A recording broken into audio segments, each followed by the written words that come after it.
إن الله وملائكته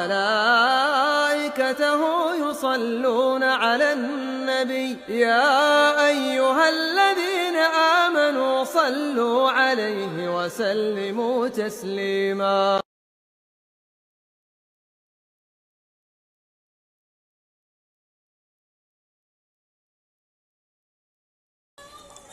Tolong perhatikan semuanya, yang ikhwan dan akhwat, semuanya perhatikan.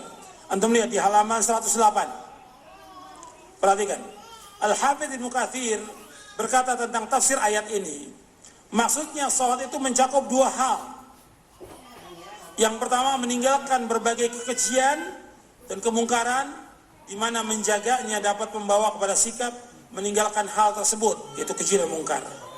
Yang kedua, salat mencakup upaya mengingat Allah, dan ini pencarian yang paling besar. Kemudian Abul Aliyah berkata, kata Abul Aliyah rahimahullah, kata beliau, sesungguhnya salat itu mempunyai 3 pokok. Setiap salat yang tidak memiliki salah satu dari 3 pokok tersebut, maka itu bukan salat. Saya ulangi, tolong perhatikan. Setiap salat itu mempunyai 3 pokok. Setiap salat yang tidak memiliki salah satu dari 3 pokok, maka bukan salat. Yang pertama, ketika salat harus ikhlas. Yang kedua, ada khasyah, rasa takut dia kepada Allah Subhanahu wa taala. Yang ketiga, mengingat Allah. Ikhlas, memerintahkan kepada yang ma'ruf. Khasyah, takut mencegah dari yang mungkar, dan mengingat Allah adalah Al-Qur'an yang merintah dan melarangnya. Ini dalam tafsir Ibnu Katsir. Jadi kita ketika salat ikhlas. Jangan ingin riya dilihat orang. Jangan karena atasan. Jangan karena orang tua. Jangan karena mertua. Jangan karena yang lain. Tapi karena Allah. Ikhlas. Yang kedua, takut kepada Allah. Maka ini sering saya sampaikan kepada antum. Perhatikan. Kita nuntut ilmu. Tujuannya apa nuntut ilmu? Apa sekedar ya panggil penceramah. Kurang enak ini penceramah, ganti yang lain. Kurang enak penceramah, udah nggak ada panggil dari tempat lain. Seperti itu. Bukan. Semakin banyak kegiatan semakin baik, kata mereka. Bukan. Tapi nuntut ilmu tujuannya bagaimana dia takut kepada Allah SWT. Maka dikatakan oleh Abdul bin Mas'ud, laisal ilmu bikathratir riwayah, innamal ilmu al-khasyatu. Ilmu itu bukan banyaknya riwayat hadis, bukan. Tapi ilmu itu bagaimana takut dia kepada Allah Subhanahu wa taala. Takut dia kepada Allah. Ini diriwayatkan oleh para imam dalam kitab-kitabnya.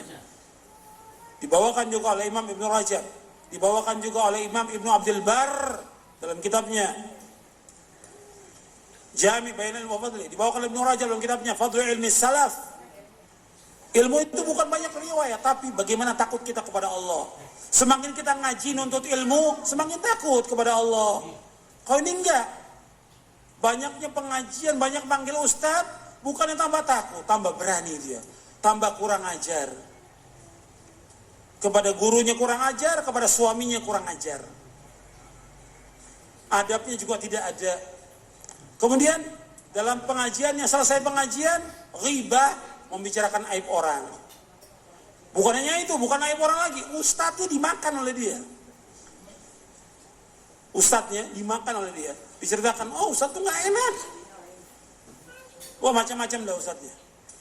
Habis, dari mulai dia selesai pengajian sampai rumahnya, habis tuh ustadz semuanya, bersih. Diceritakan sama dia. Ini gak punya rasa takut kepada Allah dan gak punya adab. Mestinya semakin dia nuntut tambah takut dia kepada Allah. Ini dosa besar. Hati-hati dia. Mestinya seperti itu. Dan masih banyak yang seperti itu. Gak takut kepada Allah. Mestinya tambah takut dia. Semuanya. Tambah takut dia kepada Allah. Dalam dia beribadah kepada Allah tambah baik. Dalam dia bermuamalah tambah baik.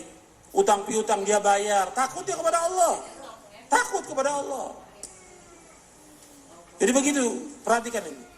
Yang ketiga di sini sebutkan yaitu mengingat Allah. Dan mengingat Allah lebih besar. Maka Syekhul Islam menyebutkan bahwa tentang wala dzikrullahi akbar, mengingat Allah yang lebih besar, Artinya kita harus ingat bukan dalam sholat aja, mengingat Allah dalam setiap keadaan. Sebab Nabi ingat Allah dalam semua keadaan.